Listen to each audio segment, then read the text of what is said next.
오늘부터 전도서의 말씀을 읽고 묵상하는 가운데 새벽에 주시는 은혜를 나누겠습니다.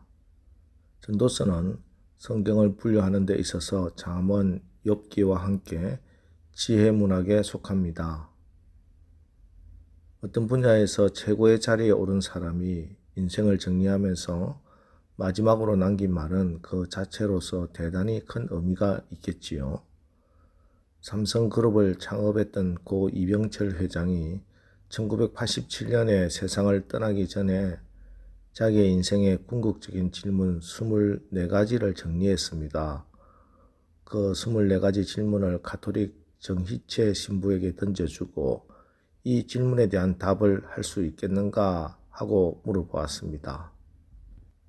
그 첫 번째 질문이 신의 존재를 어떻게 증명할 수 있는가이고, 마지막 24번째 질문이 종말이 온다면 언제 오는가 하는 질문이었습니다.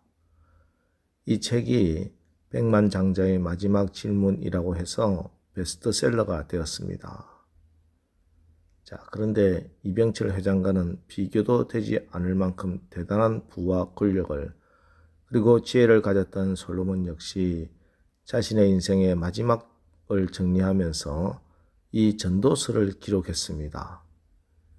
비교적 젊은 시절에 기록한 책이 아가서이고 인생의 중년에 기록한 책이 잠언이고 그리고 인생의 말년을 정리하면서 기록한 책이 전도서입니다. 그래서 이 전도서는 솔로몬이 기록한 3가지 책 가운데 가장 깊이가 있고 또 가장 신학적이고 가장 하나님에 대해서 더 가까이 나와 있는 책이고 그래서 지혜 문학의 백미라 할 수 있습니다.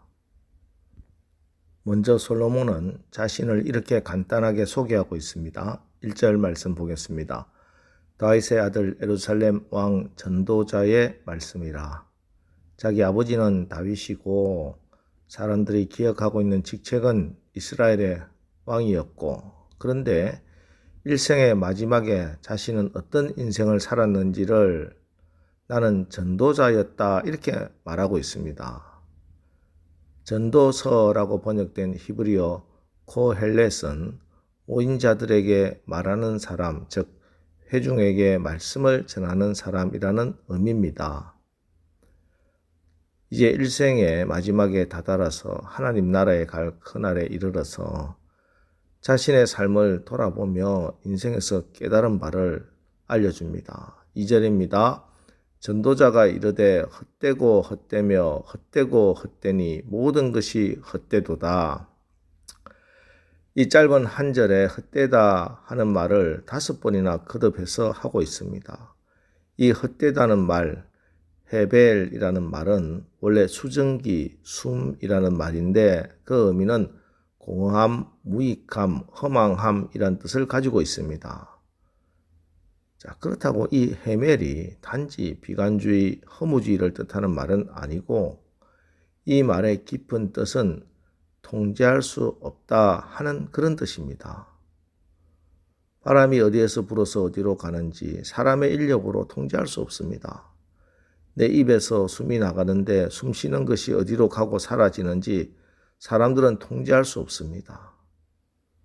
그래서 결국 여기 전도서에서 헛되다 하는 것은 모든 것이 내가 왕이라고 해도 통제할 수 없더라 하는 것입니다. 왕이라 하는 것은 한 나라를 다스리고 통제하는 사람 아니겠습니까? 권력을 가지고 군사들을 통제하고 백성들의 삶을 통제하는 사람이 왕입니다. 그런데 전도자는 그 통제하려고 했던 이 모든 시도가 다 헛되었다 하고 고백하는 것입니다. 이어서 3절을 보겠습니다. 해 아래에서 수고하는 모든 수고가 사람에게 무엇이 유익한가? 솔로몬은 왕으로 절대 권력을 가진 사람이었습니다. 그래도 그는 수고하고 수고했습니다. 지금 가지고 있는 권력으로, 지금 가지고 있는 재력으로 어떻게 하든지 그것들을 통제해보려고 했습니다. 그래서 더 많은 돈과 권력과 힘을 가지려고 수고했고 또 그것들을 손에 쥐었습니다. 그런데 그러고 나서 보니 그 모든 수고도 다 헛되고 유익이 없더라 하는 고백입니다. 그렇습니다. 이것을 아는 것이 진짜 지혜입니다. 그런데 여전히 세상 사람들은 자기가 큰 힘을 가지고 있으면 무엇이든지 할 수 있을 것이라고 생각하고 또 그 힘으로 세상도 바꿀 수 있다고 착각합니다. 그래서 권력을 쥔 자들은 자기들이 가지고 있는 공권력으로 국민을 억압하기도 하고 민주화된 사회에서는 언론의 힘으로 국민을 자신의 말 잘 듣는 허수아비로 만들려는 시도가 항상 있어 왔습니다. 반면에 힘이 약한 일반 국민들은 힘을 결집하여 자신들의 힘을 키움으로 자기들의 이익을 극대화하거나 자기들이 생각하는 세상을 만들어 보려고 합니다. 대표적인 것이 노동조합이죠. 그래서 노조는 총파업이라는 무기를 들고 정부의 압력을 행사하고 선생님들도 노조를 만들고 의사들까지 총파업을 결의합니다. 그러나 인생이 내 마음대로 사라지는 것도 아니며 힘이 있다고 내 마음대로 바꿀 수 있는 세상도 아닙니다. 인간이 추구하려는 유토피아를 인간이 만들 수 있다면 신할 평지에서 바벨탑을 쌓던 그들의 단길된 힘으로 만들었을 것이며 로마의 시저나 나폴레옹, 히틀러가 이미 세상을 바꾸었을 겁니다. 그러나 그들은 폭군, 살인자, 전범 또는 전쟁광이라는 이름만 역사에 남겼을 뿐입니다. 오늘 성경을 보면 솔로몬도 그렇게 지혜로운 솔로몬도 결국 해 아래 어떤 것도 헛되다. 자기가 통제할 수 없더라. 이렇게 고백하고 있지 않습니까? 14절 내가 해 아래에서 행하는 모든 일을 보았노라. 보라 모두 다 헛되어 바람을 잡으려는 것이로다. 그렇습니다. 솔로몬이 평생을 통제해 보려고 했는데 이것이 사실 생각해 보니 헛되고 헛되었다는 말입니다. 사실은 이 세상도 그리고 나를 다스리고 통제하는 분은 하나님이신데 내가 세상을 통제하고 내가 하나님을 통제하고 내가 백성들을 통제하고 다스릴 수 있다고 여겼던 것이 모든 것이 헤벨, 즉 꿈 같은 것이고 바람 같은 것이었다 하는 고백입니다. 오늘 우리도 이 전도자의 고백을 귀담아 들으시기 바랍니다. 평생 최고의 권력으로 최고의 통치자로 군림하며 살았던 솔로몬이 마지막에 내뱉은 말이 5번의 헤벨, 헛되다, 내가 통제할 수 없다 라면 우리가 오늘 적은 물질과 작은 권력을 가지고 스스로 잘난 척하고 내가 통치하고 통제할 수 있다고 여기는 이것이 하나님 보기에 얼마나 우스운 일이겠습니까? 여러분, 세상의 주인은 하나님이시며 역사의 수레바퀴를 돌리시는 분 또한 하나님이십니다. 한 나라의 흥망성쇠도 인간의 생사화복도 하나님이 통제하시고 하나님이 주장하시기에 세상도 인생도 인간의 생각대로 이루어지는 것이 아니라 하나님의 지혜와 섭리에 따라 이루어지게 되는 겁니다. 여기서 내 힘으로 사람들의 힘으로 인생을 살고 세상을 바꾸어 보려는 것을 인본주의라고 합니다.